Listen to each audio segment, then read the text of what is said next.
Is it worth it? The choices I made, are they worth it? I look at the path I chose. Were there alternate roads? Many, but this is where I'm at. So I smile big with my backwards hat. Now it's time to decide, was it worth it? Damn, was it worth it? The lane I've taken, the minds I've encountered, the beauty I've seen in a world full of tribulation. The grass is still green. While I wait for the next step, I avoid falling in line. Find my own path, not one of design.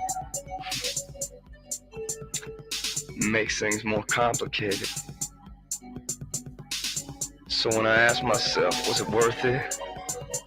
I couldn't even imagine better.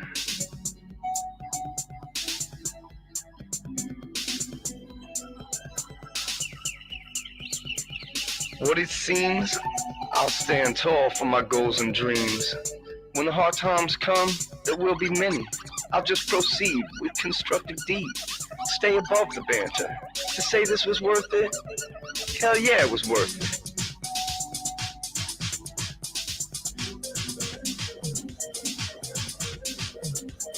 Life is beautiful, so choose the right path.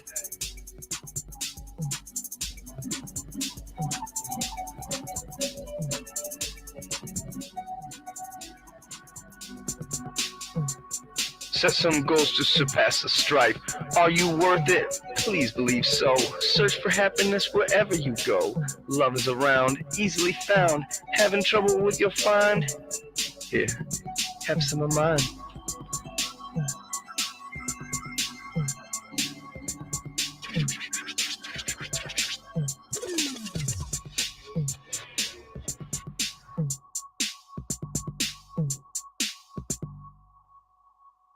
It's a long day, just set some goals.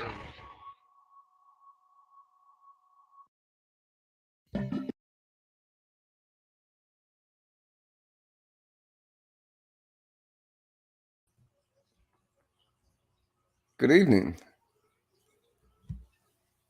Can you believe it? It's me, the Drizzle. And that's my tank. Well, one of them. And what do you know? You're not alone. Got a pretty good topic tonight, something that carries a lot of interest with a lot of people. Before we get going, I just want to make sure that I cover some basic things that go along with the show.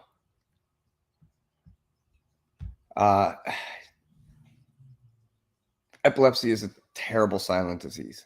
Many of us have it. You're not alone. Tell me your story. Tell us all. Enjoy some conversation, some tunes, some optimism. But keep in mind, I am not a doctor, a nurse, a psychologist, a therapist. Probably cannot take your blood pressure properly. Why? Because I'm not trained to.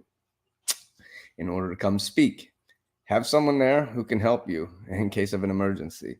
Or have a brief video chat before the show with us, just to confirm the specifics. If you'd like to come and chat, but Sunday is not a good day, my email is in my description. Let me know. We could potentially do an interview sometime during the week. If there's an emergency, there is a delay, I'll stop the feed, make sure that we're not traumatizing other viewers. There's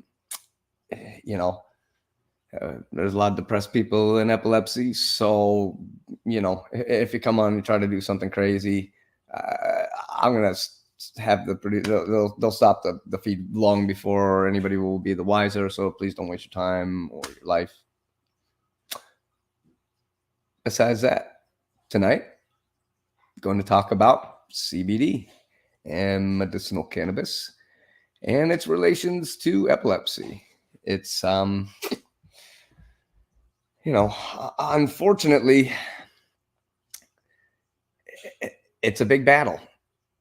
It's a big battle in the fight for legality, even. I mean, you got some states and such that have moved the bar up a little bit and progressed and allowed for some progress to be made. But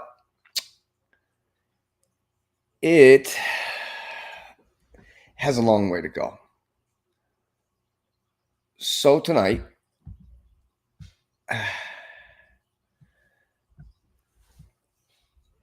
I think we start off with history.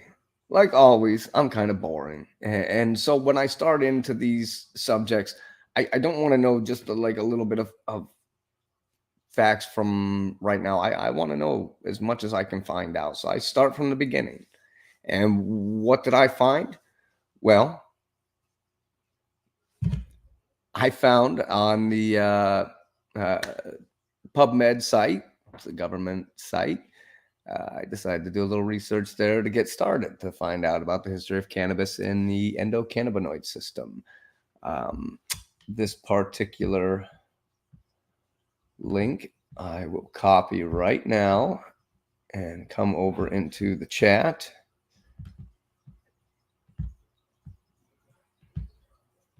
And now that link is now available for anybody that would like to look at this while I go through things, and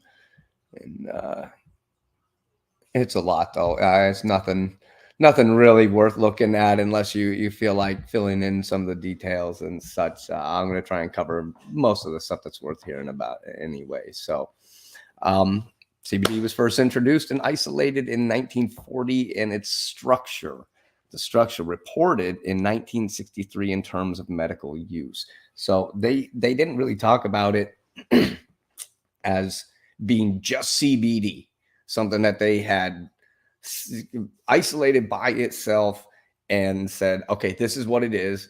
And then by like the 1960s, they had decided that it was time to use it for medicinal use because they had found uses for it. But they found it back as far as 12,000 years ago, provably. After the last glacial period, cannabis seeds followed the migration of the nomadic people and were in the commercial exchanges at the markets and such. The joint migration is an example of mutually beneficial symbiosis in which the humans and plants contributed to each other's propagation over the planet. We established similar evolutionary symbiosis with animal species in the Candids, which also helped us to colonize the planet. So essentially, the government themselves on PubMed say, if it wasn't for cannabis, we wouldn't have developed as far as we had evolutionarily overall. So medicinal use is associated with cultures long before the common era being the Christian era. AD is what a lot of people know it as. The Jewish cultures and stuff like that, they said, well, why do we have to call it CE? That doesn't really fit our religion, even though we go by the same time scale. So Christian era didn't really fit. And so that's how it became common era typically in those things. So much of this is foretold in ancient literature found throughout China, Egypt, Greece, also in the Roman Empire. Medical use of cannabis was mentioned by Pliny the Elder, the author who wrote the editorial models, the Naturalis Historia. Dioscorides, he said to be the father of pharmacognosy, and Galen, considered to be one of the most influential and accomplished physicians of antiquity. In the 19th century, Orientalists like Sylvester de Sacy, he was an author. Western physicians coming into contact with the Muslim and Indian cultures like William Bruck O'Shaughnessy. They went to India to learn and came home with ganja. Moreau de Tours, Jacques Joseph Moreau, 3rd of June. He was nicknamed Moreau de Tours, was a French psychiatrist and member of the Club de Hashishins. I believe is how they pronounce it. Moreau was the first physician to do systemic work on drugs and effects on the central nervous system, to catalog, analyze, and record his observations. After a long trip in the Orient, he discovered the effect of hashish. He studied it in order to understand the relation between madness and dreams, which are similar to deliriums, according to Moreau, who introduced the medicinal use of cannabis to Europe. Moreau quoted the report of Louis Rocher on the use of hashish to treat the plague in Egypt. He experimented with cannabis himself. I mean, why wouldn't you? Using a preparation called dawamesk. So let me dawamesk. Let me confirm the exact way. It's like the tree sap or so. So let me see here. It is. It's like they used it to make like foods and such. So they would make foods in somewhere. Maybe I spelled it wrong. Cannabis edible found in Algeria and some Arab countries, made of cannabis tops combined with sugar, orange juice, cinnamon, cloves, cardamom, nutmeg, musk, pistachios, and pine nuts. Doesn't sound too shabby to me. I think I would partake if I was given the option, you know. So so they were using it to treat problems during the plague in Egypt. It's not like this is new. This isn't something new. Cannabis became more persona grata in the Western medicine in the late 19th century and early 20th century. Queen Victoria took cannabis for painful menses. J. Russell Reynolds, a very influential British physician, was appointed in 1878 as a physician in ordinary to Queen Victoria's household. In 1890, he summarized more than 30 years of experience with cannabis in the Lancet. That's something worth looking into if you have more time. Lancet. The Empress Elizabeth, Sissy. A lot of people knew her as later on of Austria, took it for her cough and possibly also to stimulate the appetite. She was generally wary of medicines and appreciated that cannabis was a natural remedy. Reynolds tried to always obtain cannabis from the same source to prepare a tincture. The tinctures are just like the extracts that are created from different plants and herbs and different stuff like that. You can get tinctures of many different things. The dose taken in drops on small pieces of sugar or bread would be increased cautiously. The author found cannabis a most useful drug in a variety of painful illness, facial neuralgia, migraines, dysmenorrhea, numbness, and other parts of just like numbness in your limbs, people with gout. Reynolds' indications agree with modern studies of medicinal cannabis registries, which show that pain syndromes account for 42.4% of cases. Reynolds mentioned a pediatric use of cannabis that we would refrain from today. Essentially, he was using it to help babies with teething and such. So I mean, they found it to be far less ominous and scary, than what it is made out to be in this day and age. Did you know marijuana was once a legal cross-border import? And you want to know what? That's the name of the article. And you know where I got that article? The U.S. Customs and Border Protection, cbp.gov. Allow me to kick it around here. So this site here surprised me. I'll open it up and get the link, and I'll put this in the thing. It's not really one that we'll have to pull up, but because I'm going to go over this pretty quickly.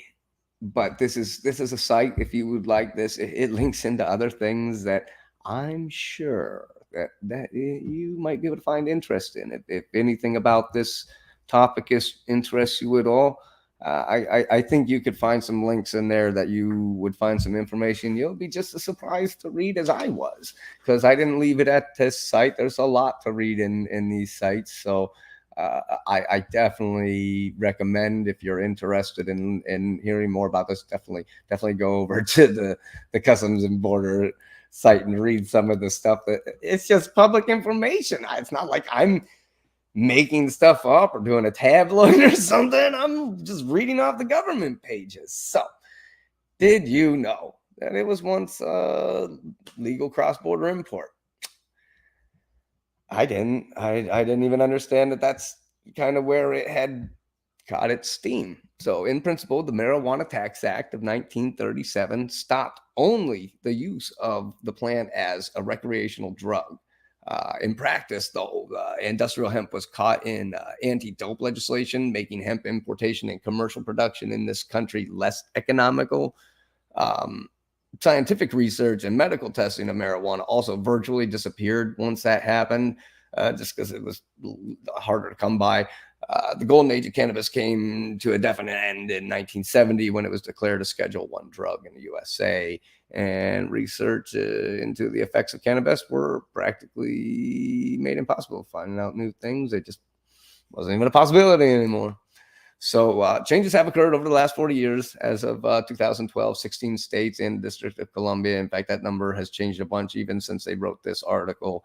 I'm pretty sure a lot more states have legalized it medicinally, at least. Though this is still not permitted under federal, which is insane to me. That's craziness. Why something was, I mean, they've known about the benefits for 12,000 plus years, and they're still fighting about it. So I did find the reasons that the people that caused the problems, the people that were the troublemakers, they were just let's see. Harry Anslinger became a powerful anti-marijuana voice. His campaign against cannabis led to the passage of the Marijuana Tax Act, under which the importation and cultivation, possession, or distribution of marijuana were regulated. So he just had a thing out for it, especially for the cultivation and all this for usage, for recreational usage. So it wasn't like he was saying, oh, we don't want it. He just didn't want us to take it in from other places. They wanted to be the ones in control of the hemp farms. So, I mean, he was trying to basically take over the industry. They can write it up however they want. They were into an anti-dope legislation. So they were trying to make it so everybody else couldn't grow it. But they knew what the economic benefits were. So, they can call it whatever they want. It's always propaganda. It's always some sort of propaganda that they try to feed out to you later. And this one doesn't even hide it. I mean, it doesn't even really hide it. It may not go into the greatest amount of details, but I mean, look up Henry Anslinger and the Marijuana Tax Act. What a bunch of, it's the same. It's like reading something today. You wouldn't even think it was a long time ago, the way that stuff went down. It surprised the crud out of me. So let me continue on here. So what does this all lead to? Well, CBD and epilepsy. CBD for seizures, the use, effectiveness, side effects, and more. I've got a link here for, let me see, confirm that this is the correct one. And I'll put the link for this into the chat if anybody would like to look into this one as well.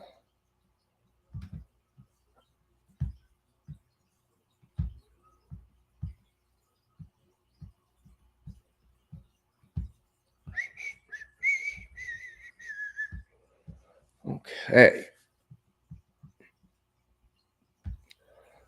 So now, this is from the Neuro Center of New Jersey. This isn't like I went and pulled this from some weird page, some random thing. This came with a check mark, came with sources, came with everything. The studies were overseen by large places. It's not like this was a mediocre study and stuff that they went over. This is these people know what they're talking about. And this site here, kind of it went over a lot of different, just real quickly. It went over specific questions that people had and whatnot, more like a frequently asked questions sort of thing. So as I went through, there were some important parts that I think would be very, very important to share with everybody. So I'm just going to kind of go through it. If you have seizures or a parent of a child who has seizures, then you're probably constantly on the lookout for ways to control seizures with as few side effects as possible. CBD oil is one of the latest things to be touted as a miracle cure for seizures. While its effects are not the miracle cure for some that some people suggest is a promising treatment that might be right for you. And there's a reason for that. There's reasons that they're skeptics, and good reason. And we'll get into that. What does CBD do? Well, people make many claims about what CBD can do.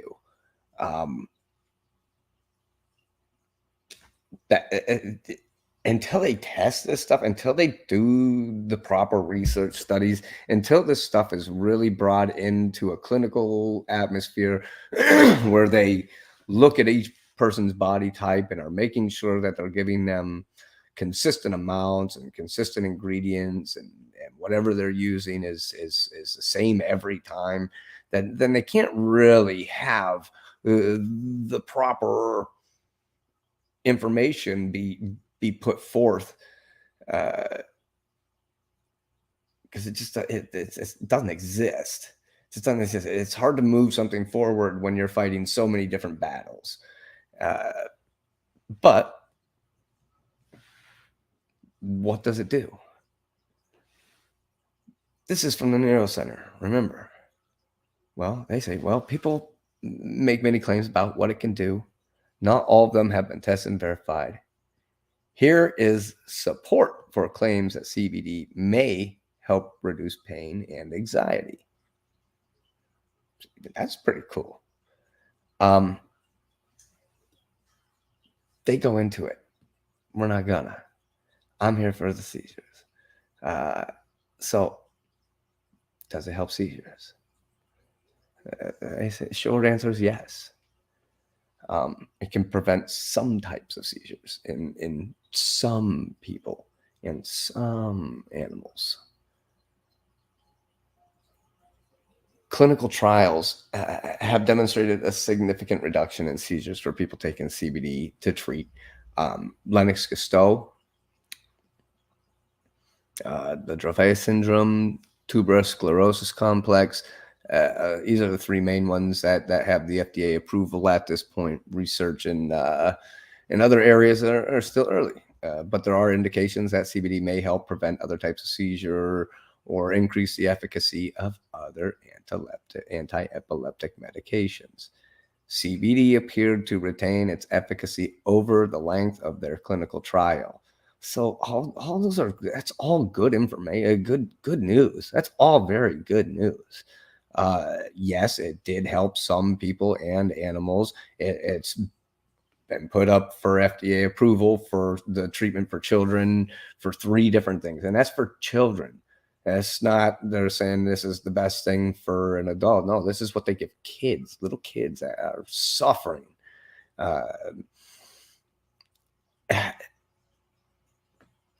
Retained its efficacy over the entire length of the trial. So that means people were taking it and it wasn't losing its ability to help them either possibly lower their seizure count or help their epilepsy medicines work better or have less side effects.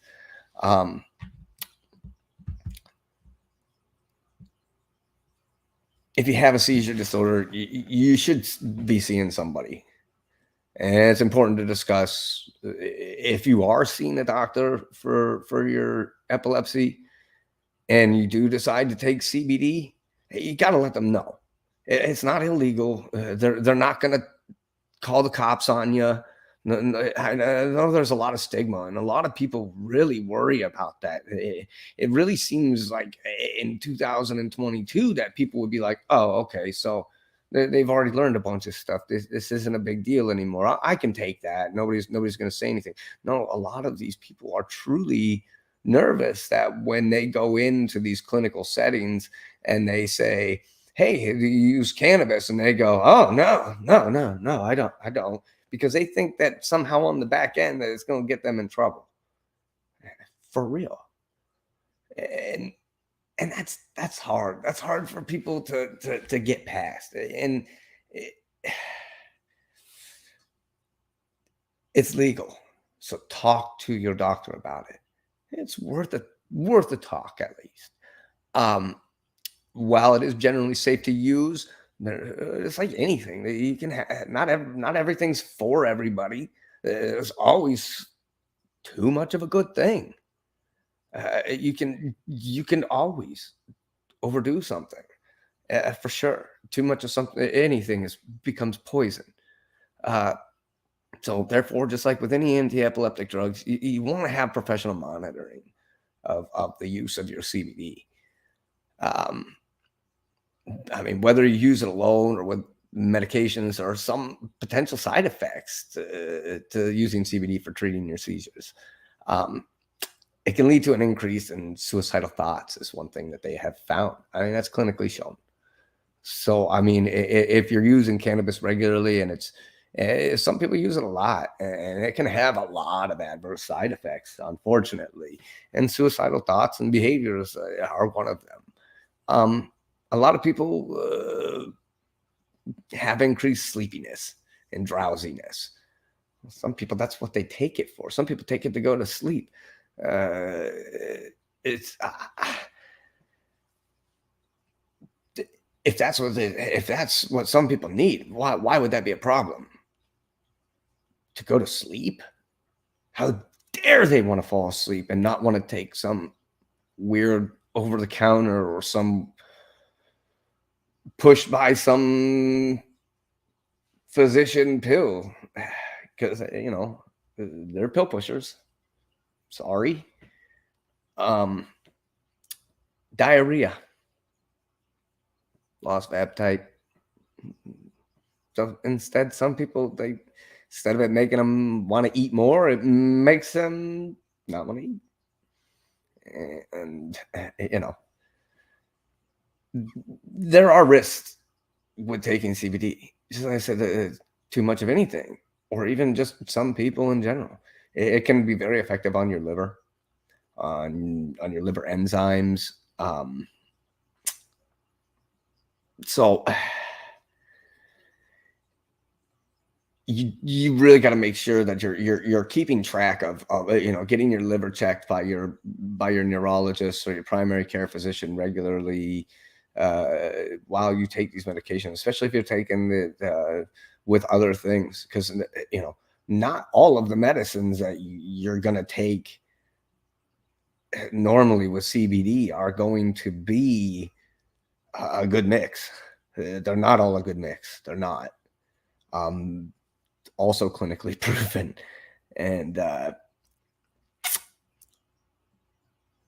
but like I said, can it increase seizures? Yes. And it's a tricky question, is what they say. Anecdotally, it seems clear that some percentage of people will have an increase in the number of seizures in response to using CBD. However, why is not so clear? Research seems to suggest that people who use commercial CBD products are likely to see an increase in seizures. Think about that. Don't let that slip in your head. I maybe some people are like, no big deal. No, just keep that in mind. Research seems to suggest that people who use commercial CBD products, those things that you get at the head shop, those things you get at the gas station, those over the counter things Don't come with a medical label. Don't come with an ingredients list that tells you everything. Just reel up in the air. Reel up in the air. You don't know the consistency. They don't know the consistency. These things might be made by some guy in his basement in a couple of ice cube trays that he has that are shaped like something. He just puts them in there and then makes you a gummy and covers it with some sugar and throws it in a piece of plastic, and you're hoping that whatever he put in there is a good fix. Hopefully that's a good one. You don't know what they put in there. You don't. They're not forced to tell you any ingredient that they have less than 2% of the product is less than 2%. They don't even have to tell you. So a lot of places don't. And you think those small companies tell you everything? I'm sure they leave stuff out. They probably don't know stuff. So you really keep that in mind. Okay, just don't let that slip your mind when you're buying this stuff. CBD products are likely to see an increase in seizures, while people using prescription CBD are likely to see a reduction in seizures. Cool. Speculation is that the commercial products are not pure CBD, but tainted with THC, whatever else. I mean, tainted with THC. THC is a known trigger for epilepsy or seizures, at least. I don't know about epilepsy in general, but I mean, I know seizures can be triggered by THC for some people, but I've been using it for 20 years plus. So, I mean, it's not that I know I'm not poisoned by it or anything. It's certain strains are the one thing that help. I know sometimes I got certain strains that have allegedly, I have certain strains around that, when I'm having an issue there, that's what I go for. I don't reach for my emergency meds right away because, even though they work, I know it works. I take, clonazepam. It is, it's my emergency med. I get an aura and I know things are about to go down. I take one of them and shut myself down, but then my day's done. I can't afford to do that every day. I can't afford to be in another world. I can't. So I have to have a solution. And a couple of the strains that I have found through time, being that at one point in time I lived in California and had a medical marijuana license, I was able to go into the shops and purchase specifically for my ailments, and it was very convenient. I would tell them I had epilepsy. They would say, "This is the one you need," and bang, that was it. Now to find anything, it's very hard. But I always have something around that as soon as I get an aura, I can usually just use a little bit of it, and bam, I'm better. It just goes away like instantly. Like, oh, different head feel now. Whoop, see ya. Let's go do something. And it's not like it's not like alcohol where I drink a little bit more every day and eventually you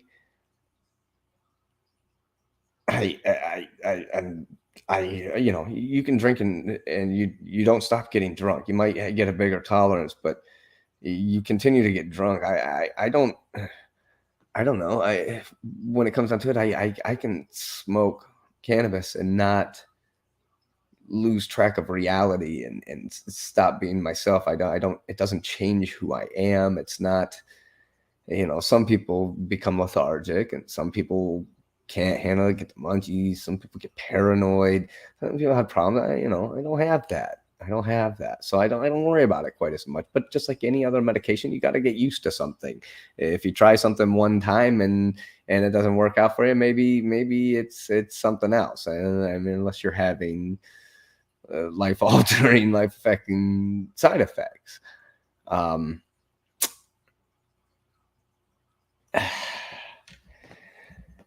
Can you use over-the-counter CBD? The problem with over-the-counter is it's not regulated by the FDA. It makes it impossible to know what dose you're getting. The product is contaminated with impurities, or if it's even CBD. If you want to explore using CBD for treating seizures, talk to your doctor. They're not going to. This thing says talk to the doctor about adding Epidiolex. Good luck. They haven't. They would have to prescribe it off label to you. And honestly, I've done the research on Epidiolex. I discussed it a couple weeks back. I have some more to talk about it in the future when we do some specific episodes to different types of medications and such. One of the things I was disappointed to see was it did have a couple artificial ingredients in it that would be not good for me as an epileptic. Like things like it has sucralose in it, and I'm not even supposed to eat much sugar, so it's kind of weird. They're like, here, take this fake stuff, take this weird flavoring, have some flavoring. Like, why? That easier for kids to swallow. It makes it easier for the kids. Like, I get it, but that's not cool. That's not cool. Just keep it natural.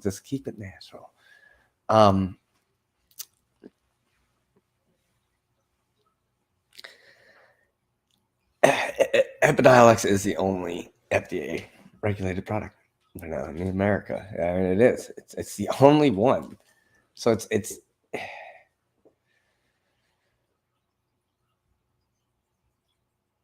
but they have things. There are things out there. Don't believe that it's your only option. Just because there's the FDA approval, that, like I said, that's not because it's not an effective thing, or there aren't studies showing that there are potential for CBD. It's truly the lack of research of being able to prove that it works due to legalities that's really holding this up.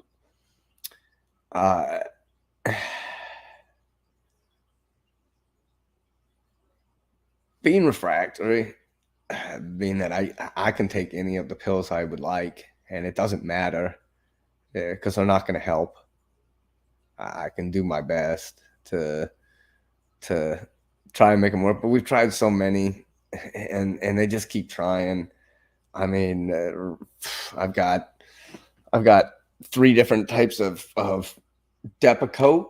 I got 250s. They gave me. I took it for like 2 weeks. And they gave me so many. They gave me like 3-4 bottles of like 500 milligram ones because they were ready to bump me up or something. I said it was working kind of. And my wife thought my attitude was getting kind of better. And then all of a sudden they're like, here, take these bigger ones. And I took them, and all of a sudden it was like things just changed. And I guess started getting all the side effects. And so they took me off of them. All right, well, maybe I should have stayed on the lower ones. But, after how bad of side effects I had, I was like, well, I'm not going to test the waters again. That's scary. I mean, I've got, they gave me a thing.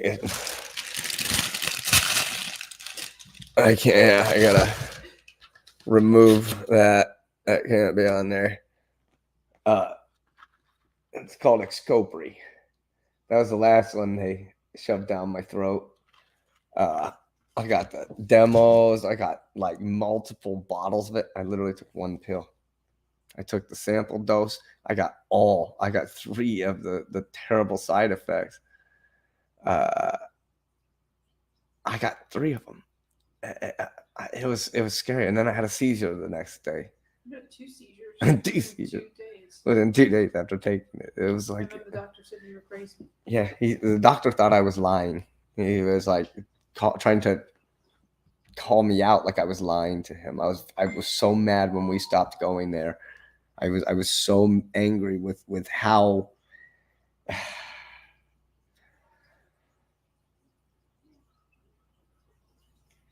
much he just insulted us. He insulted me, insulted my family, insulted my intelligence. And the problem is I was the one telling him things. Trish said she was on Depakote. I feel like a lot of people, and they hand out Depakote like candy. I'm telling you, that's one of those. It's one of those ones that I swear that it must be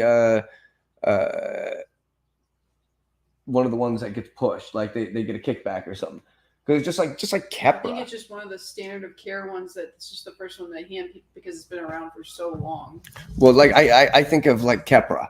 If you get on drugs.com, and I'll cover this in the next few weeks, I promise you, because this irritated the crap out of me. I spend hours in the support groups going through, reading, trying to talk to people, just trying to help people out, you know. Like some days are better than others for me, some days are worse, and you know, on my good days I like to go and try and help others have a good day.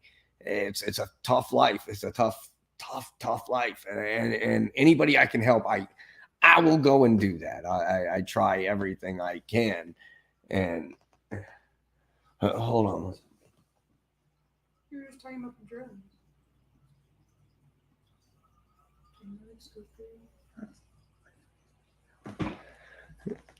Poop.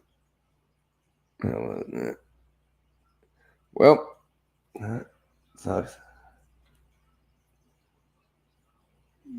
Brain shot. I don't remember what I You said. were just talking about your doctor and how you were upset that he didn't trust you and. Oh, yeah. Well, I thought it was past that, so I don't know. I can't remember. Whatever. Okay. Yeah, it might come back to me. My head has a problem with that. Like just flash gone. Everything is just gone. And sometimes lose my backup memory.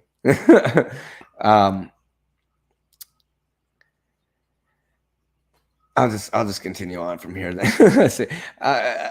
According to the cannabidiol therapy for refractory epilepsy and seizure disorders on PubMed, government site, that's where I get these. That's the name of the let's see, that's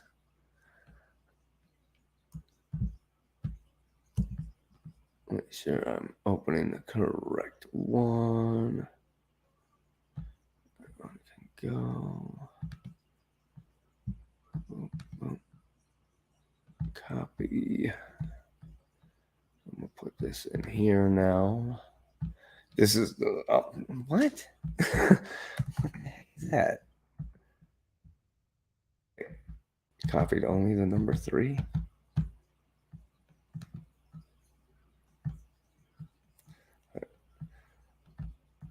Yikes. It's a good thing they don't count on me for anything technical every day.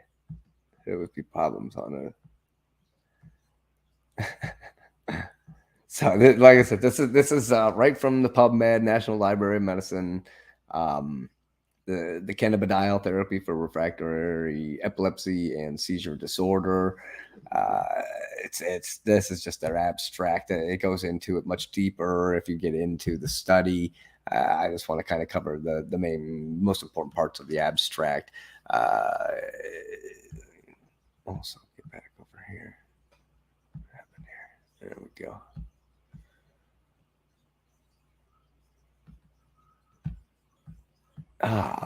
The experimental research used CBD in many central nervous system disorders, though the mechanisms underlying its anticonvulsant and neuroprotective effects remain unclear.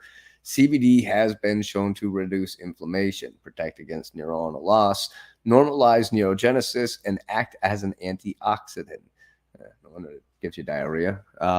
These actions appear to be due to the multimodal mechanism of actions of CBD in the brain.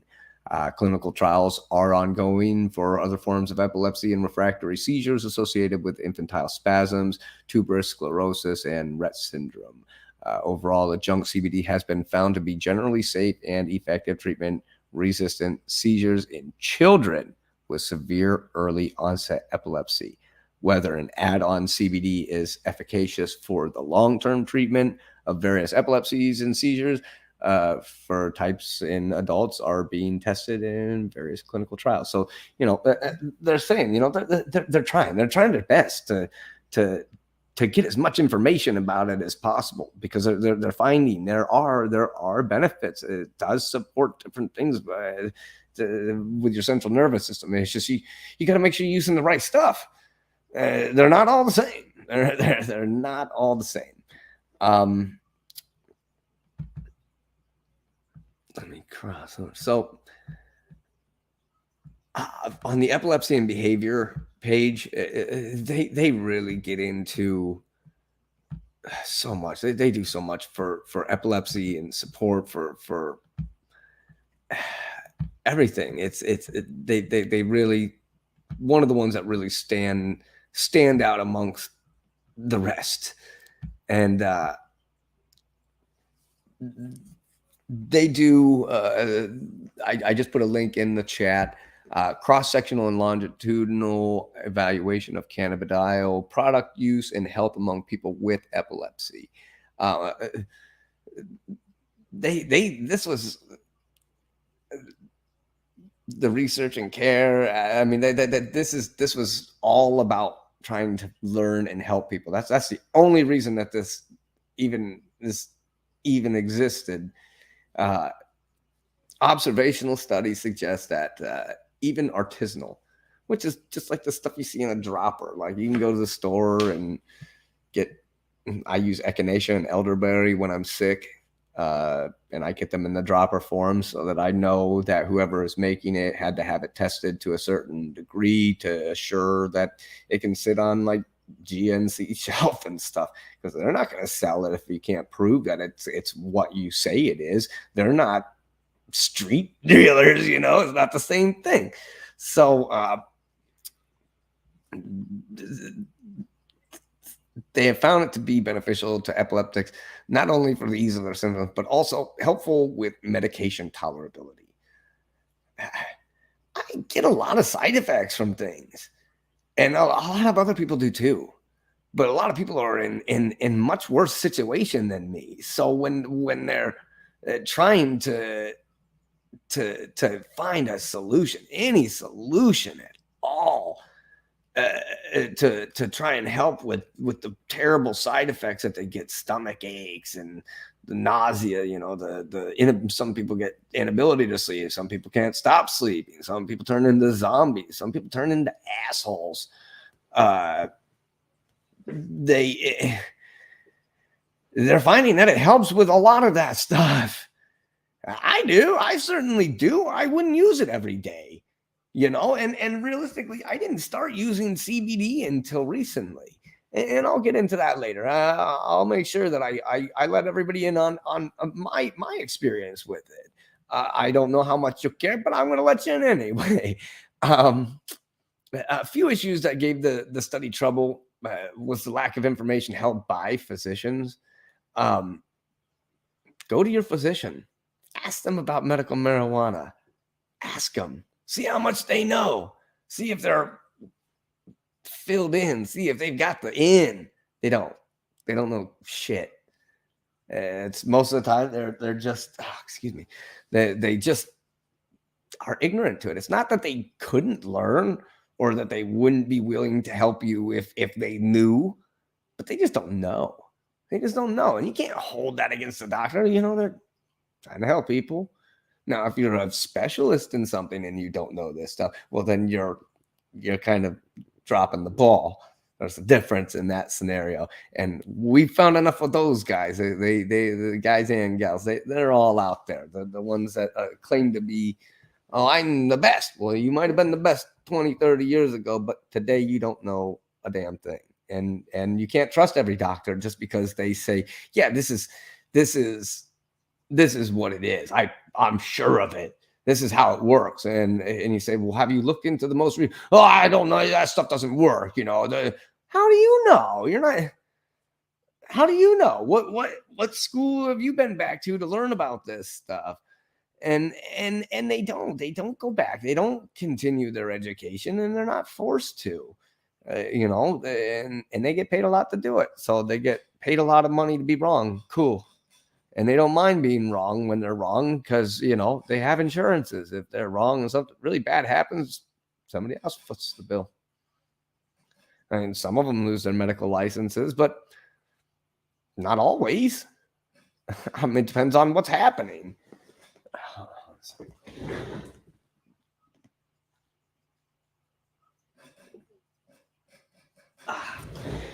Sorry about that.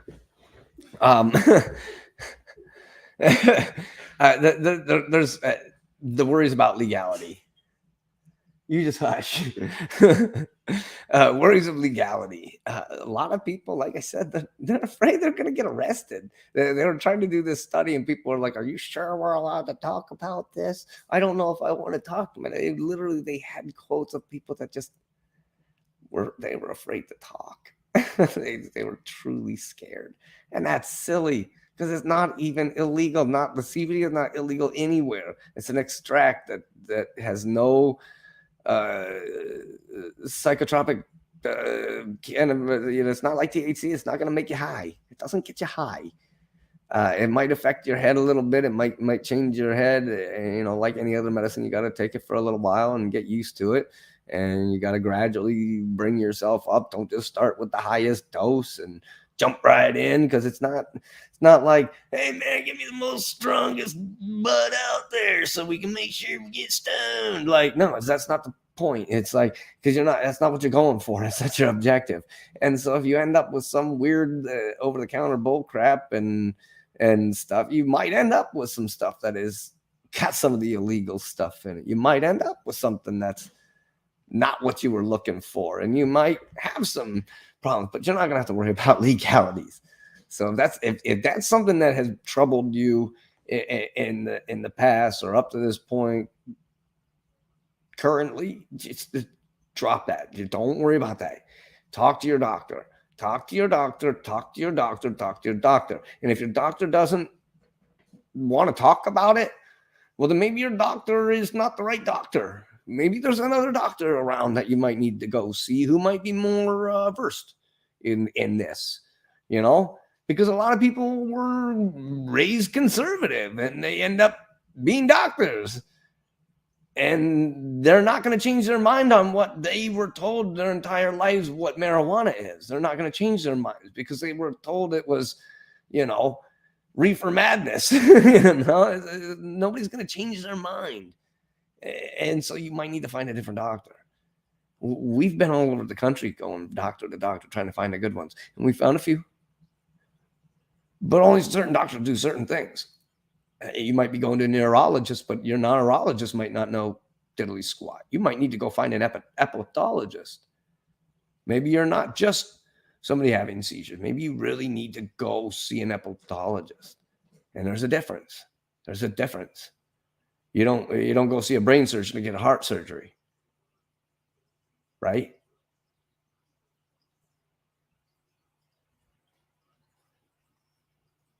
They had problems with interferences with medications. There's a lot of medications that don't react well. They really are troubled by the use of CBD. You're not going to have good reactions with everything. You got to know this.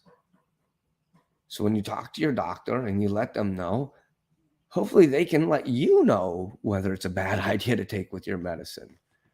I know last week I made sure to let everybody know that, if you use like Topamax or I forgot what's the other one. It's just because my memory doesn't work very well. They will not work properly if you drink caffeine. I mean,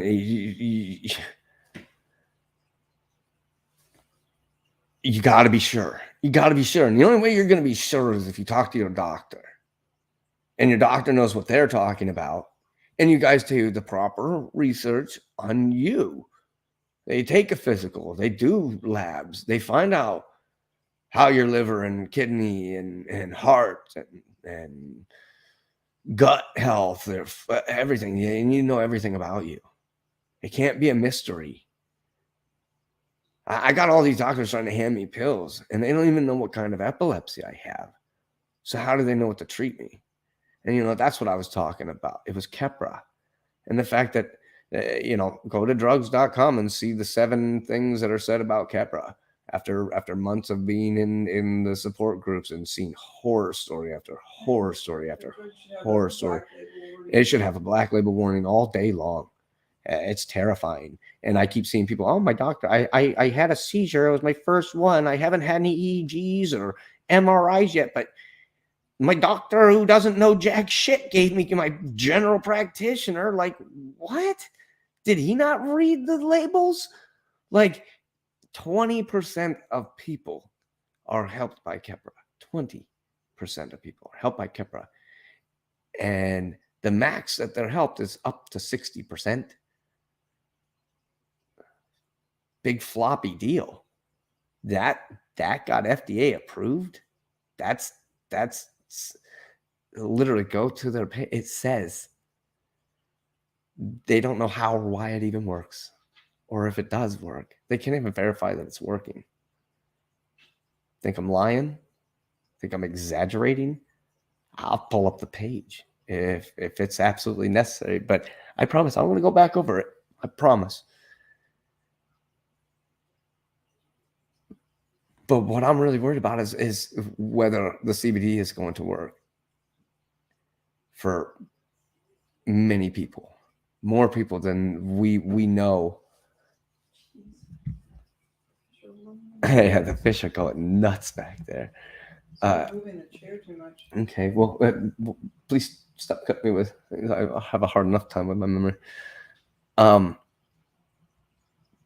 The last big thing that they had with the study that makes it tough for them to, once again, just because of the legalities and how hard it is to be able to set up these trials, but it's just getting easier. There's a lot of trials out going right now. I looked around. There's a lot of research and clinical trials going on for CBD and epilepsy and stuff like that. But they're really specific to geographical locations. There's still not the diversity that they need to be able to get really good readings. Most of the studies I saw were mostly white people. That helps some regions of the world, but we're not all white, so that doesn't count. Like big floppy deal, or it's mostly men, and it's like, well, what about women? Like, you kind of got, and so the inconsistency in participants and the types of dosages that they took, because when they're doing these observational studies, they're just getting information from people, what people are willing to disclose, and so they talk to people. Well, how much are you taking? Well, I take these gummies from the store, and this person's like, well, I take a tincture from here, and I go to the medical marijuana store and I buy it there. And everybody has a different way of getting their stuff. So when they do these studies, they don't know how to compare the different people with the CBD, because they don't know if they're taking the same CBD. They don't know if the dose is the same. They don't know if there's other ingredients involved, like what I was saying earlier. And that makes it tough. Makes it really tough on them to really narrow down the answers in these things. So the findings are broadly highlight the real world evidence for the possible utility of artisanal CBD products in a diverse and heterogeneous population of patients with epilepsy. Although the lack of placebo control group precludes determination of efficacy. The consistent observation of clinically meaningful differences between groups at baseline and with controls who initiated the artisanal CBD product use over time suggests that these products can improve health and quality of life for people with epilepsy. Once again, that's from Epilepsy and Behavior, and this is an observational study. So, I mean, this is from their observation. Keep that in mind. I'm not guaranteeing anything that they're saying, but the study's pretty straightforward. And there's a lot of information to back up their stuff. So, a lot of resources to go with it. Although, let's see here, what the heck was I at? The evidence of artisanal CBD use with broadly positive clinical effects emphasize the need for controlled trials in more directed patient populations with a range of non-pharmaceutical CBD products already used in commercial markets. These data emphasize a potential utility of these products that must be considered as an integral component of the clinical care for epilepsy. For real. Let's say again, these data emphasize a potential for the utility of these products that must be considered as an integral component of the clinical care for epilepsy, as well as for the psychiatric symptoms, either comorbid with or independent to the condition. That's cool. That's pretty straightforward. What they're saying it. They're saying it out loud. They're not hiding. They're not hiding their thoughts on it. They're being very straightforward, and that's what we need. We need everybody to just be very straightforward in what they're trying to say. Hey, we need answers, and the only way we're going to get answers is you guys pull your heads out of your ass. I know it's hard to convince people to do that a lot of the time. Between narcissism and egotism and everything else, people shove their heads so far up their butts that you're surprised they're not talking back out their own mouths. So, I want to go on to a letter note. So let's take a little break. I'm gonna pull up a song. Let me confirm. I sent the link over, and I'll send it over one more time just to be confirmed. Oh yeah, there it is. That signaling. I'll just send it in or whatever, just in case something happened over there. That's the link right there, Miss Luckers.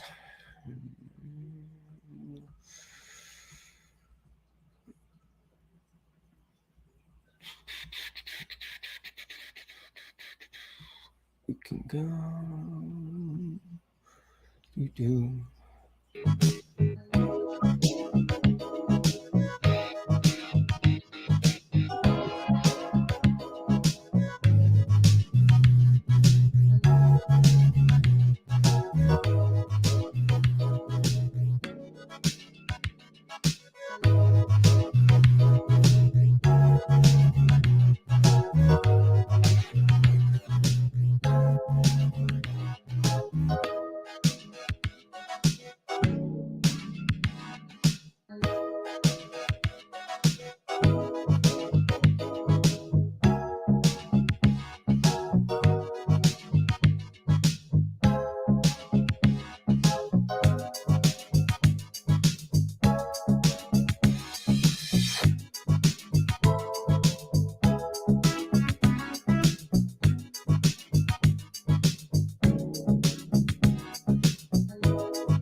I don't know where Drew went, guys. He disappeared. Ah! No. Can you believe it? It's me again. I'm right here. All along. Scaring the fish. They're going nuts tonight. I don't know what happened. They need Maybe somewhere to I'm- hide. I'm looking at your fish tank and I'm like, it's naked. They feel like they have nowhere to hide in there. They destroy everything you ever put in there. They rip up the plants, so Plants, plastic things, we used to have a rocks. rock in there, and they would get stuck in the rock. They would break the rocks. They get stuck in the ones that have holes in it. They're crazy. What So- the hell? So in like another 6 months or so, they should be too big to worry about doing that type of stuff anymore. So as soon as they're big enough, I'm going to start putting stuff back in there, because there's a website online where this guy, all he does is grow aquatic plants, and you can buy them in bulk. So like the Anacris and stuff like that, you have to pay like ridiculous amounts of money for it. PetSmart, you can buy boxes of it for like $40. Wow. Yeah. You they tell need him how big something. your tank is, and he'll make you an assortment to put in your tank. You say, this is the type of tank, this is what's in there. He'll make you an assortment that's for your fish. Oh, So a custom. that's really cool. Custom, like, that's awesome. Custom plants. Heck yeah. And they come out really beautiful. His ads are really neat. I can't remember the name of it, but they're really beautiful, the reviews and everything. So You should see if you can get them to sponsor you. that would be cool. That's what I was thinking about. We should get a CBD sponsor. Maybe Holmes Organic would like to be our sponsor. There you go. So Hi, Steve Nick. told me I should play the happy song. I don't know which one. There's so many. We do so many. The happy song that we did earlier with the freaking with the silly don't just be happy. Oh, but which version did you clean it up some? No, but wait a minute. Here. Wait a second. Let me do this. Hello, everybody. This is me. Do you want me to put you on the camera? No, don't do that. Can you believe it? It's Steve. Can you believe it? Hold on a second. I'm going to play that song because I downloaded it. I don't know what version it is, but it should work fine. There it is. Feel Happy. That's what I named it. Just feel happy, okay, people? For fuck's sake, one time. Okay, play that one. It's processing. Well, once it's done processing. Yeah, I have no problem playing works in progress. Okay, now I can play it. That's how quick this beast of a old computer works. It worked. Right. Look at that. Making gold out of rocks.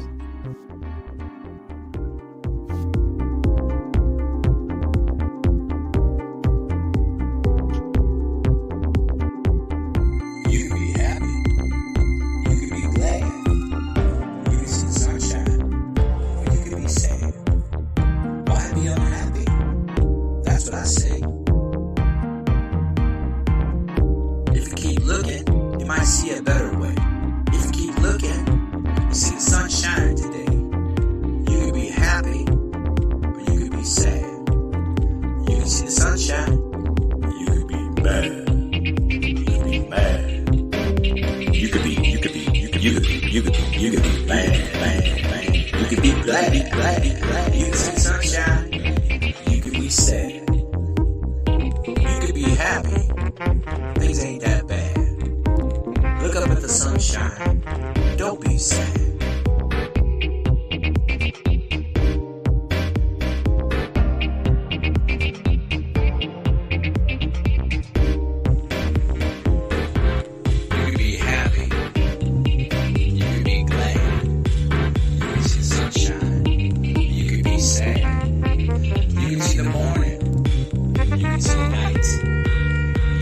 Everything's gonna be alright. Alright.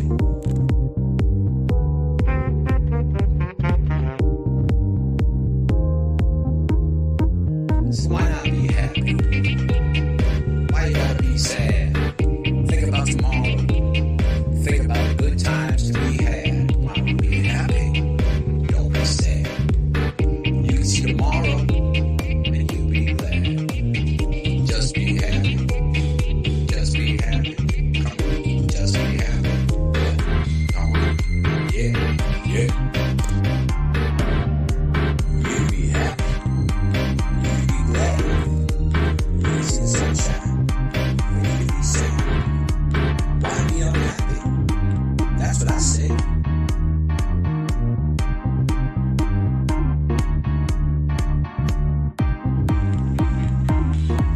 You can be happy. You can be glad. You can see the sunshine. You can be sad. You can see the morning. You can see the night. You can see everything. Gonna be alright. Alright.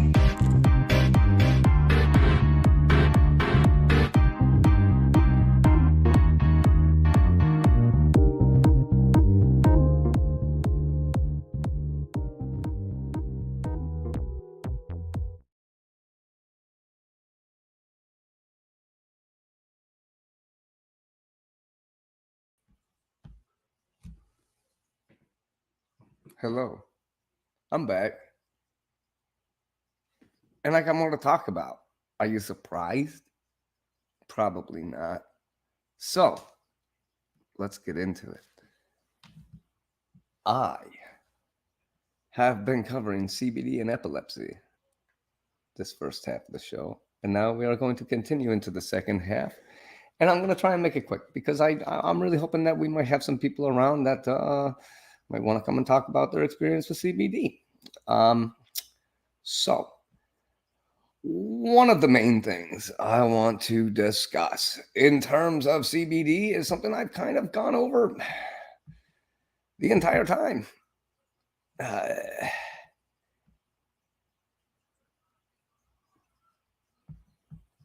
And that's the need for advocacy. One of the groups that I've been trying to work along with as much as possible lately is the Epilepsy Foundation. They're a great organization. They really put themselves out there. They say everything exactly like you hope. Everything I read, every time I go in and look at the functions they're running, the things they're doing, the fundraisers, everything they're doing is fantastic. So I really appreciate the organization itself. And so I want to share exactly what they said. So allow me to get this link here. And I hope everybody takes a moment in time. You don't necessarily have to do it tonight, because it's not even a very long article here, but where this can lead you. If you type in CBD on their website, there's 11,900 plus articles just about CBD and epilepsy. They are on top of it. You want something very specific, type it in. It's there. I promise you. So, I'm going to read you this page. It's not very long, and everything on it is extremely important. And the main thing is about becoming an advocate and learning what you can do to become an advocate. While not everyone with epilepsy should or would consider medical cannabis or cannabidiol as a treatment option, some people living with uncontrolled seizures have reported beneficial effects and reduced seizure activity when using medical cannabis, especially strains rich in CBD. Further research is needed on the effects of medical cannabis on epilepsy, but when recommended by a treating physician, medical cannabis may be the best alternative for some individuals living with drug-resistant epilepsy and uncontrolled seizures.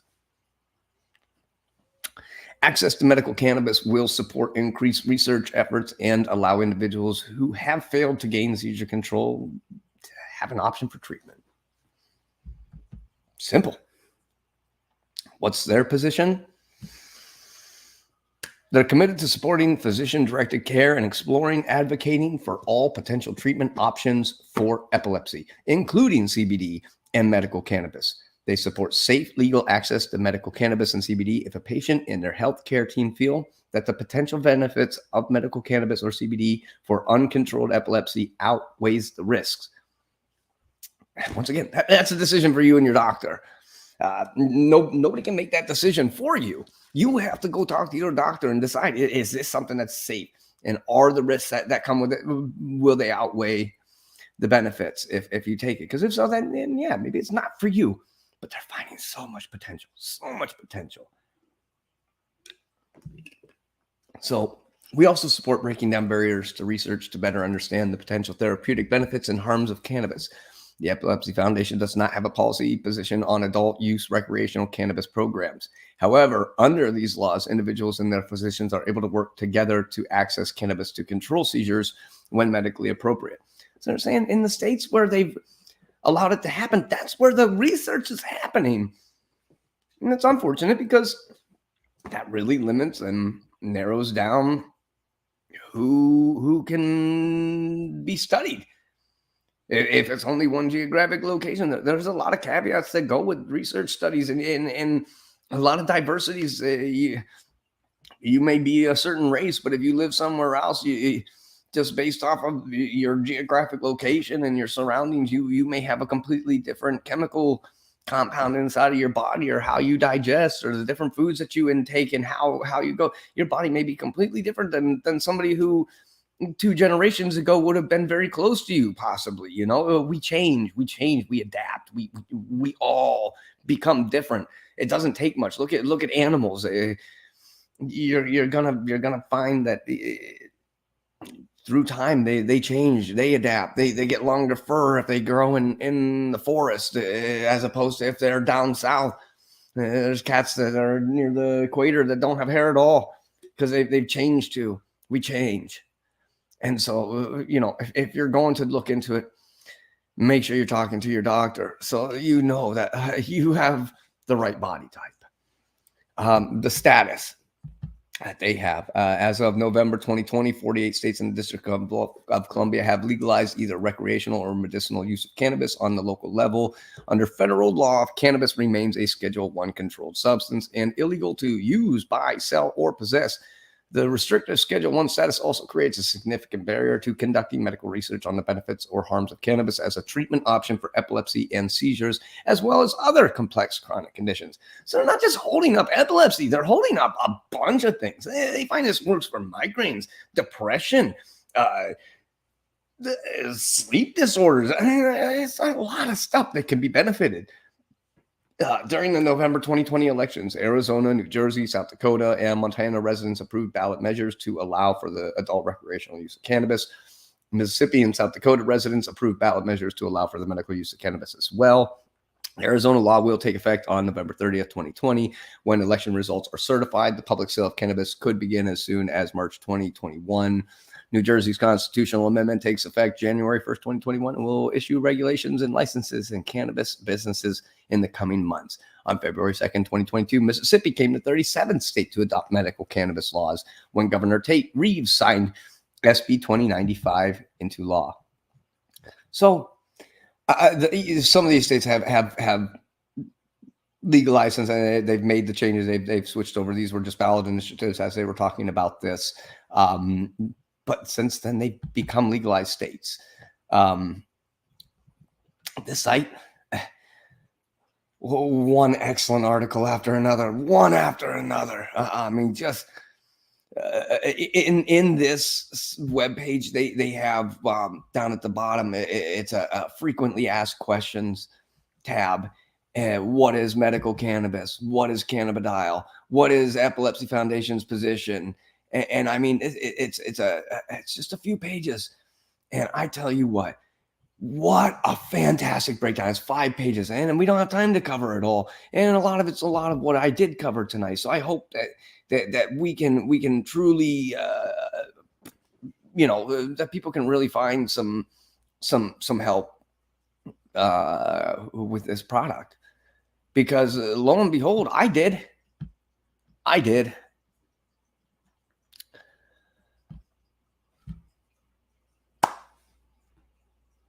I've been taking all these pills for many, many, many years. I kept taking different ones. Eventually, I gave up. I gave up on the pills. I can't take them anymore. They don't make me feel good. They do the opposite for me, and that can't be. So we had been looking for a new solution. because talks of brain surgery and driving down to Florida for a vagus nerve stimulator possibly this year is the next step. A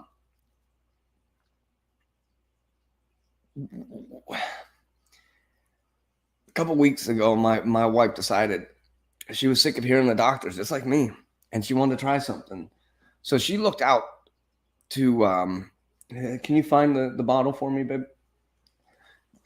She went out looking. I've already posted the link in the chat. That's fine. I want to show.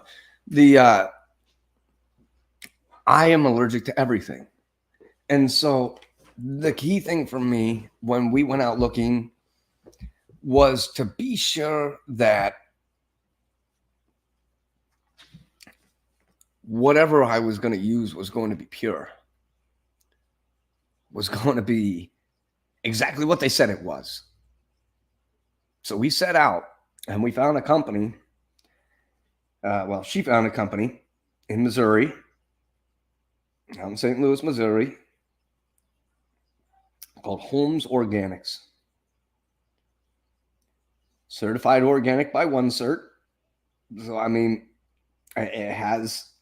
And it can cross state lines. It can cross state lines. There's no illegal things about it. Let's see if I can get it to a point where it shows everything. It has all the things you want to see. USDA organic. It's just a very simple product. And we got it about 2 weeks ago. It's been 3 weeks now. We got it a few weeks ago now. The one Saturday I had a seizure, and we got this shortly after. And you know, we got this shortly after, and that the day that I took it first, I was feeling kind of weird. But we were going to do something, and I was like, going out to eat. yeah, we were going out to eat. Friday. And I decided, you know what? I feel really weird, and I don't want to have an episode, and I don't feel like taking a clonazepam. Let's try some CBD. The first time I took it, my body felt like a string, and my head was the balloon. And I just felt like I was like kind of wild. I'm like, is this, what the hell? I'm like, is this my butt? What's happening? Okay, not a big deal. The next day, I wasn't really having an episode, but I was like, you know what? Let's keep it consistent. I'll try it one more time today. I'll take it at the same time. Took it at like 4 o'clock again. The next day, I started to have a little episode. So I took it again. Did just like they said. Stick it under your tongue, drip it under your tongue, let it sit there for 10 seconds. So it absorbs into your bloodstream faster. And this is just extra virgin olive oil and CBD. And it's CBD that's been clinically shown to be the amount that he says it is. The guy that owns the company, it's exactly what he says it is. That third day, I was having an episode. I haven't taken this enough just to confirm everything. But I know on that third day, I took this. And about 10, 15 minutes later, I felt okay. My aura was gone. Gone. I didn't have a seizure. So a week or so goes by. Last week I did, the next time I did the show. And I was proud. I didn't want to say anything. So I was like, I haven't had a seizure in a week, but just be happy. I haven't had a seizure in what, 2 weeks now? 3 weeks. 3 weeks. I haven't had a grand mal seizure in 3 weeks. I've had a few partials, couple auras here and there. Every time I've had an aura, I've taken the CBD. Like I said, I haven't been taking it long enough to verify anything, and I haven't been going to my doctor to I let them know I was going to take it. I told them that the next time I come in, I'm going to need my liver enzymes checked. because I've had liver issues in the past from medicines that I've taken.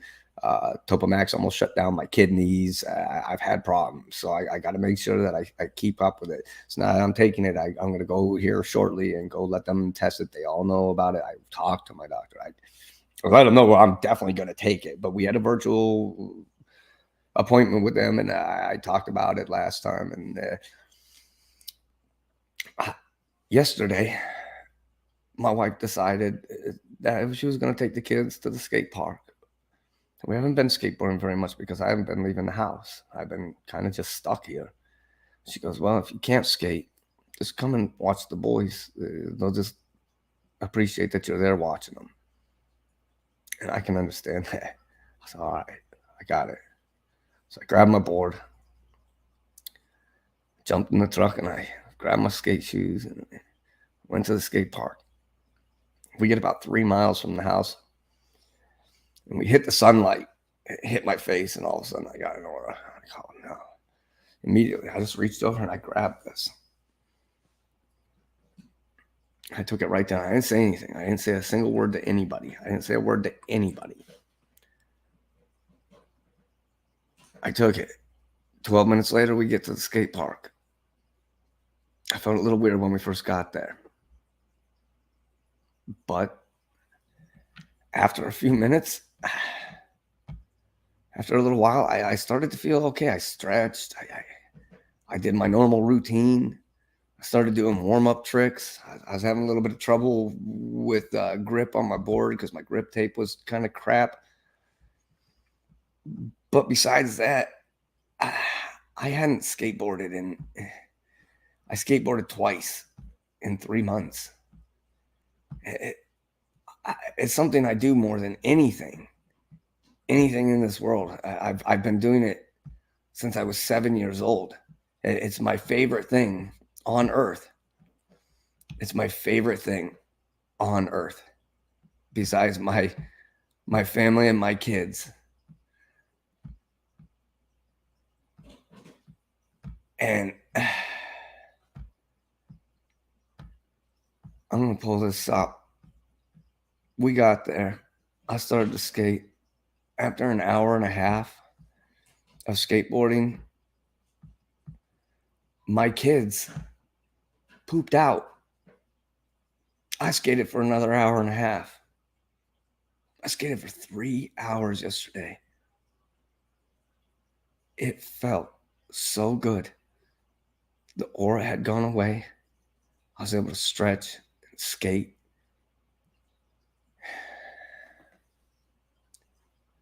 It was awesome. I haven't done... that's a blunt 180 out. I don't know if you know anything about skateboarding, but that's a tough trick. I haven't skated in months. I got an alley-oop, fakey front side flip up a bank. I was all right. Time to go home. That was my sign. I haven't skated in months, and being out there, feeling good enough to finally leave the house, feeling confident enough that my body wasn't gonna poop out on me. Skating for 30 minutes and not getting vertigo so bad that I had to stop immediately, because that's what happened a month and a half ago. I tried to skate at my old work, or well, I mean, they haven't fired me or anything, but I haven't been working in months. And I went up there just to go up and say hi and ride, and I had to stop. And I was so disappointed. It felt so good just to have sun on my face, to watch my kids enjoy the day. I invited a friend, my homie Julio, come over, and he skated with us for a bit, and we talked about life and work, and it was cool. It was cool. And like I said, I can't verify it, but I don't think that would have happened without this little bottle right here. This little bottle. this little bottle seems to be taking the place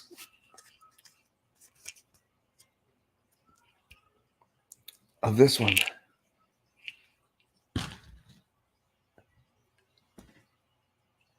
If I can take this, I'm going to keep doing this for a little while. I'm going to keep hoping that it keeps working like I think. I'm going to keep hoping that this right here, this product that it can legally go across state lines, that has, USDA organic certifications, and that's not always perfect, but I mean, non-GMO, broad spectrum, 0.0 THC guaranteed, made with 100% USA hemp. I mean, it's a quality product. And if it continues to work like it does, I mean, it's one of those things where it's not like it has an effect so much that it would affect you to do it any time. So why not? Maybe it'll help me sleep better tonight. I'm a little anxious just from doing the show. Maybe this will help the anxiety. And I'll tell you what, it just tastes like olive oil. You can put it in your coffee. You can put it in your tea. You can put it right in your mouth.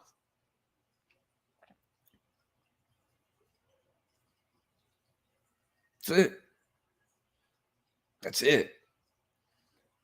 What you just saw me do helped me skateboard for 3 hours yesterday for the first time in months. I haven't had a seizure since we got it. I've not had a grand mal seizure since we got it.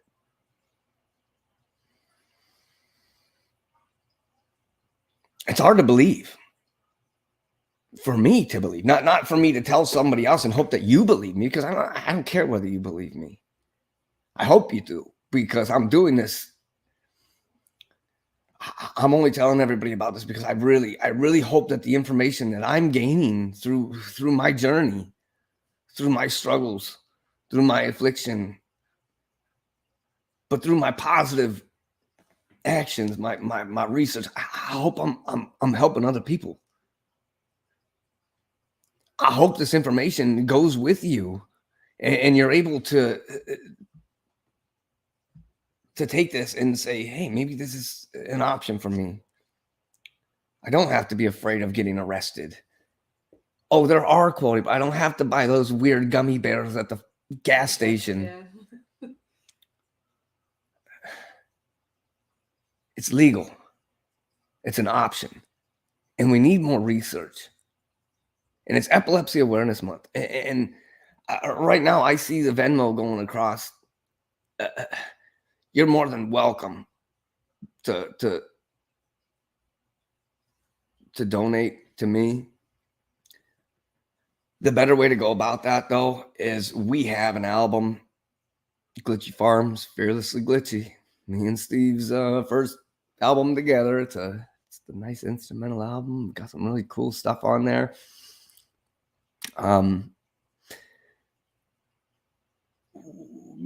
Steve and I and our families, we struggle, and we need money, yeah.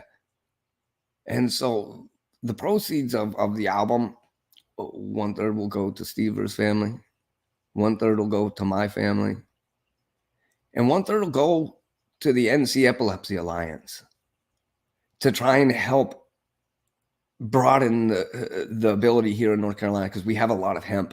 It's one of the big hemp growing states, and we have the potential to make really quality, high grade CBD products if we can just get the state to make some movement on the legalities and stuff like that. It's really, mainly we need the federal government to get off their asses and just legalize it. Just legalize it already. Not even just decriminalize it. Who cares?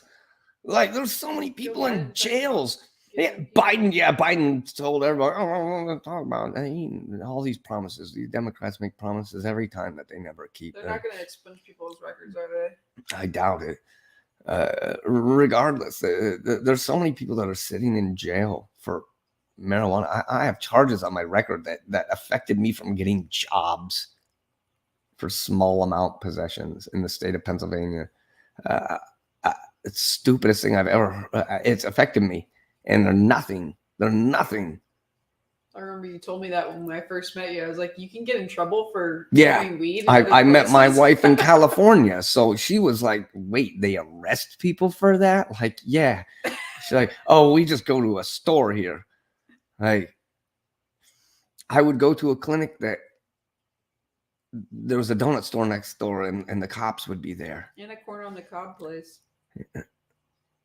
Stop interrupting me.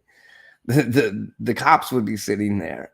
And when I first moved to California, I found it very odd to walk up to the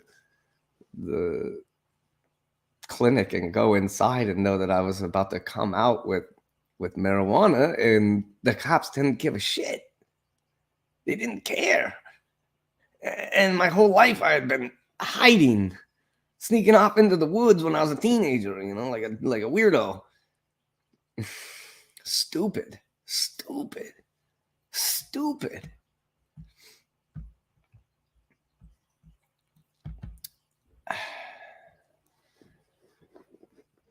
I really hope that we can start really making some progress and getting people not only the ability to take a quality product, but people need to understand there are research studies out there, clinical trials out there right now. It's a way to get free healthcare. If you're epileptic and you're having troubles paying for your healthcare, that's one way you can get into these things. They pay you. If you're willing to do what they need, they pay you. I'm in one that's going to start here soon, and they're going to pay $15 just as soon as I send them the survey and my W-9. So there's a lot of potential for people to better themselves, to help fight off the side effects of the medicines they take, to help them sleep better. Some people it'll cause depression. Some people it'll help it. I know some people, CBD truly will give you seizures. A friend of ours' dog had some sort of issue, and they decided that they were going to try CBD, and they started trying, and all of a sudden the dog just started having seizures, and they like, maybe you need to up that CBD or whatever, and they were like, still having seizures and blah blah. Like, they took it off the CBD and the seizures stopped. Like, the CBDs were causing the seizures. Okay, so it turned out something to do with the dog's chemistry did not agree with the products, the CBD. I mean, and I know them. They choose high quality stuff. They're not low quality people. And I know they care about their animals more than anything. They're their kids. They love those animals. So they were trying everything they could to help their pet. And they really thought that could be a solution. And they tried, and it didn't work. So if you do decide, talk to your doctor. Make sure that the medicines you've been taking haven't been affecting you. Make sure that your usage of it isn't going to affect whether or not your other medicines will work. It makes a big difference. Let me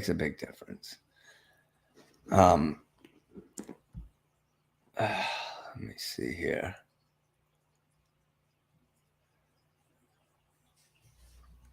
The corn fort. Yeah, that place was awesome. Marshmallow and chocolate fried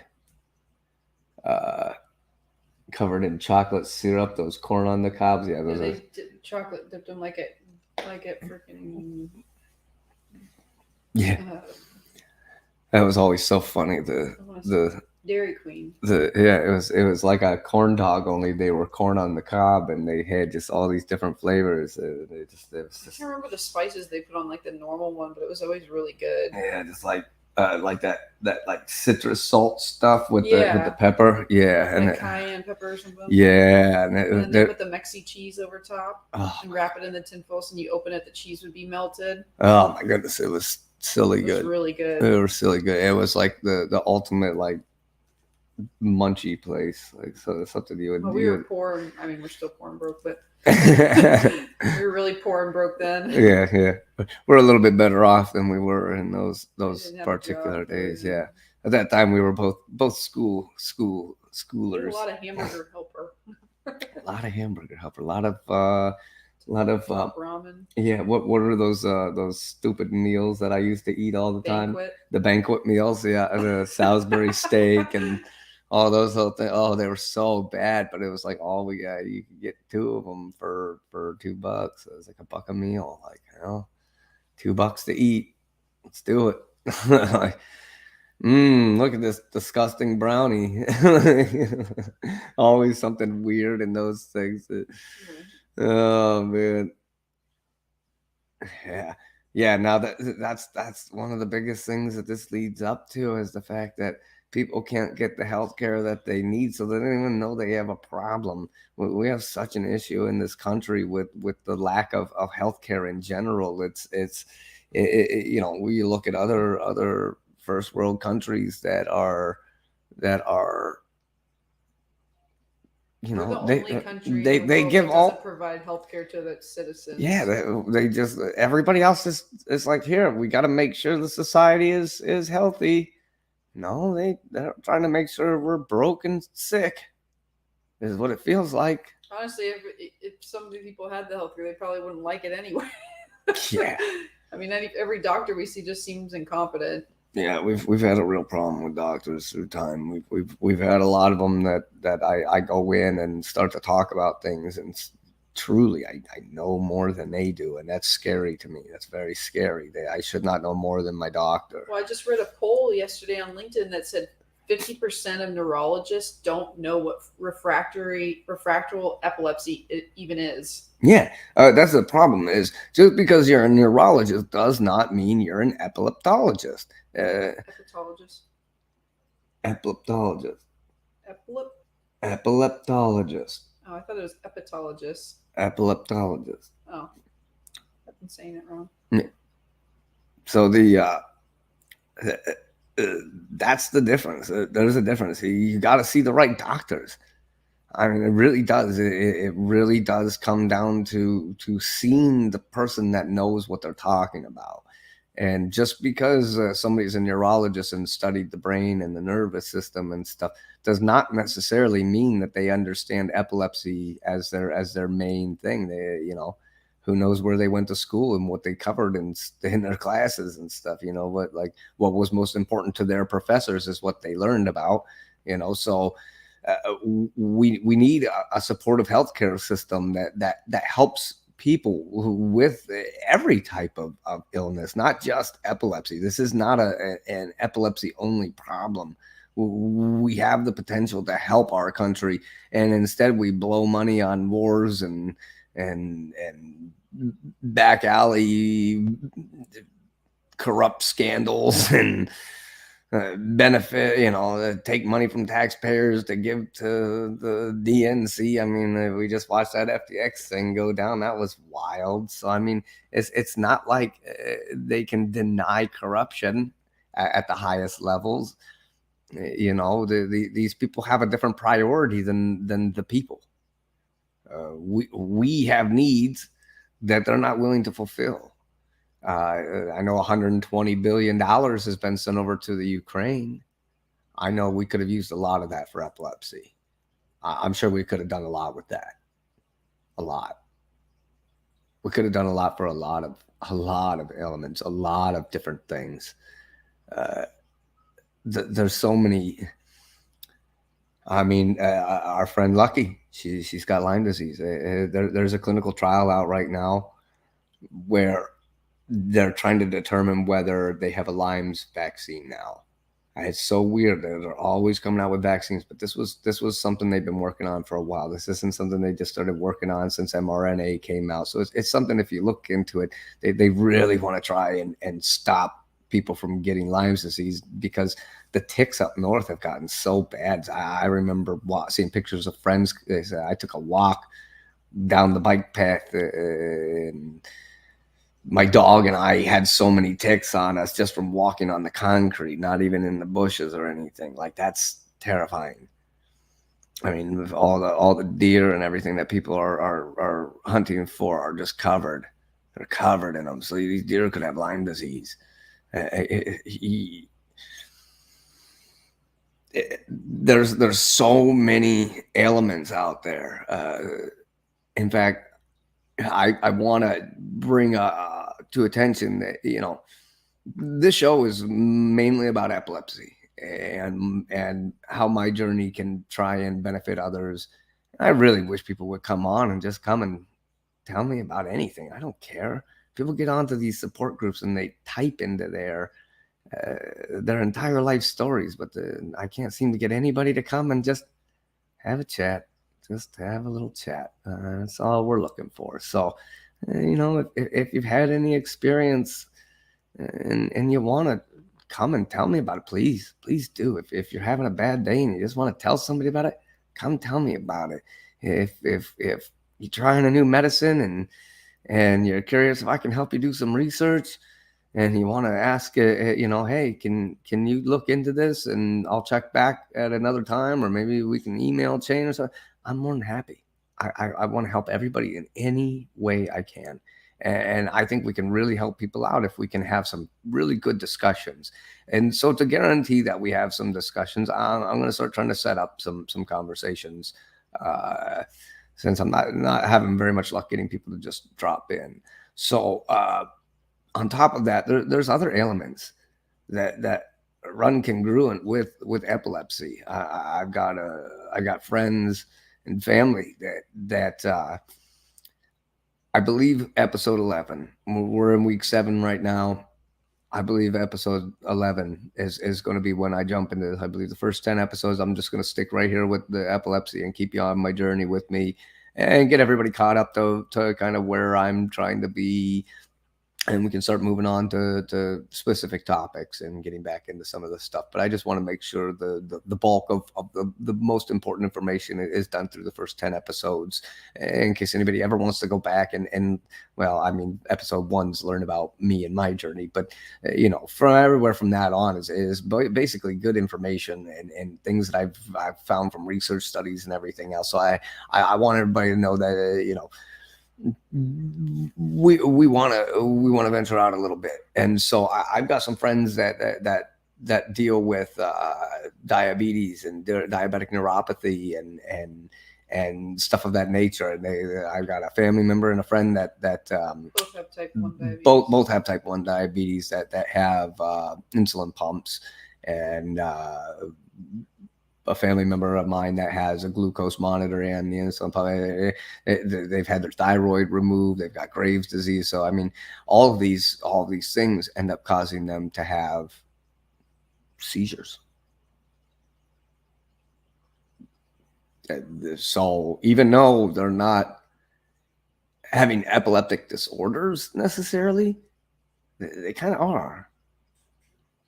And I know a lot of people could really benefit from the information, learning from somebody to hear about how the process of getting the monitors and the pumps and all that, and having it be able to control your body and monitor you and make sure that everything is happening like it's supposed to. And then it just becomes a matter of, are you taking care of yourself at that point? Because at that point, your body, you got a fake pancreas. It's working just fine as long as you take care of yourself. And so I'd like to get them on and just have some good conversation.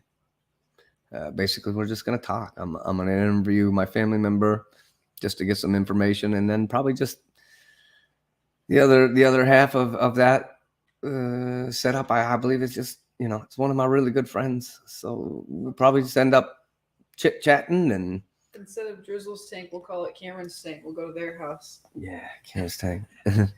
Yeah, let's do it from Cam's tank instead. No, but that's it. We'll come on and we'll have a conversation. I really think it's beneficial. The conversation is beneficial because it's engaging and it keeps people interested. So I'm really, I really think that we can really help each other. We can all really help each other. And I see, I think about that. We've got a few people, like I know Snork, he knows a lot about a lot of the different devices and stuff like that. He's a wealth of information. I'm sure he'd be a good, helpful person to have on for some of these topics and such. And, I'm really hoping to get, like I talked about last week, I'm really hoping to get Livanova and Gamma Core and Epilepsy Foundation and different doctors. I've got the feelers out there. I can push as hard as I can, but if they say no, I'm no worse off than I am right now. I'll just have to keep giving you guys information. But like I told them, I said, do you want the stoner guy telling them about your company, or do you want to come on and tell them about it yourself? I'd love for you to come and tell them yourself, because they'll learn a lot more from you than they will from me. So I'm really holding out hope. If you have experience, if you have epilepsy and some sort of disorder, anything, and you really have been helped by CBD, it really has helped you, please come tell us about it. I'll doesn't even necessarily have to be the topic we're talking about. I want to hear. Because I want to make sure that it's what I think it is. I don't want to tell people, here, go try something and then be wrong. That would be worse than not helping at all, I guess. I mean, so what do you know? You're not alone. I'm right here. And I plan on staying here to be a means of support, to bring love and care and compassion to epileptics everywhere, whoever you are. I try not to carry judgment. If you carry judgment against me, I'll be more than happy to allow you to realize your mistake. But I try to I try to show affection and care for everybody. My life has been tough, and I spent a lot of my life being a jerk and fighting and being in trouble and all this. And so, it's a conscious decision to say,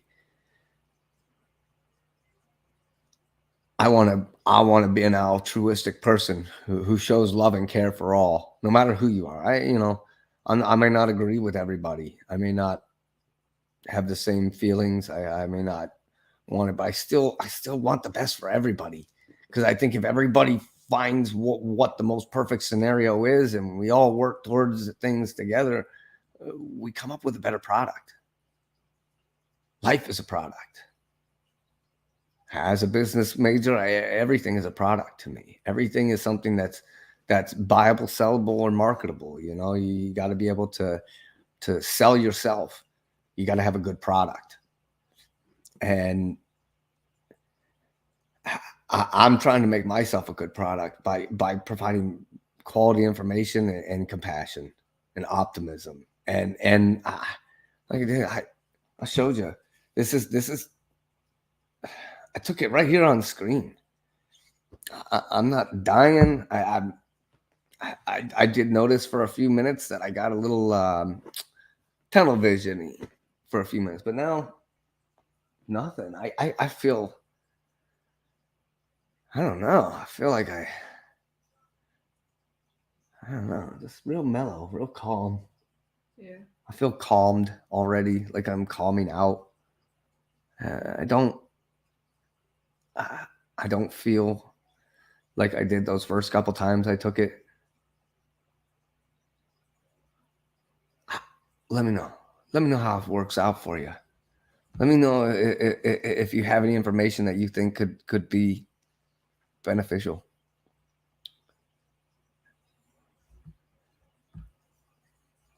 Because you're not alone. I'm right here.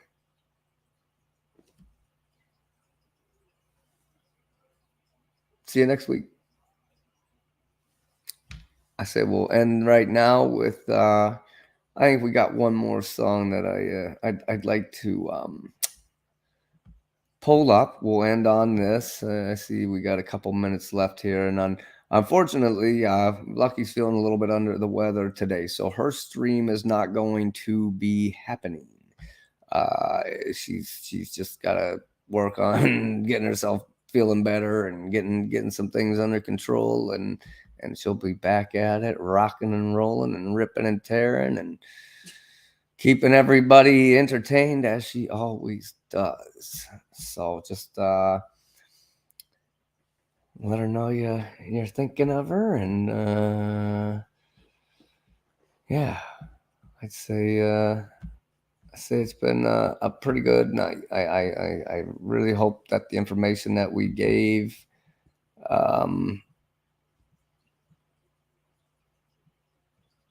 I really hope the information that was given tonight helps and benefits some people.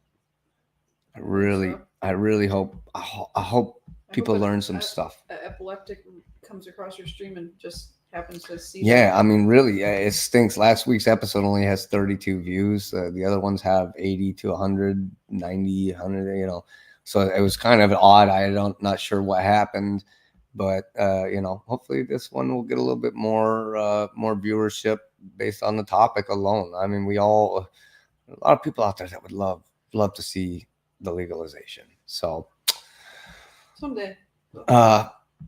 Yeah, there's that link there in the private there, and yeah. No matter what, in 2 weeks you are doing a diabetes episode. It's not in 2 weeks. In 3 weeks. Oh, okay. So it'll be like 3 weeks to a month. It'll be either the 11th or 12th episode, one or the other. So, but it'll be diabetes and central nervous system correlations and how I'll find my way to connect it to epilepsy. Well, it'll be about. There's plenty of diabetics that have epilepsy. Well, that's the thing. It's a very correlated. I mean, they check your blood sugar every time. Yeah, every time I go, yep, they test my blood sugar to make sure I'm not diabetic, and every time I'm good. No, I'm saying when the paramedics show up. Oh yeah, they always do when the paramedics show up. Yeah. All right. Well, you see that link there, Lucky?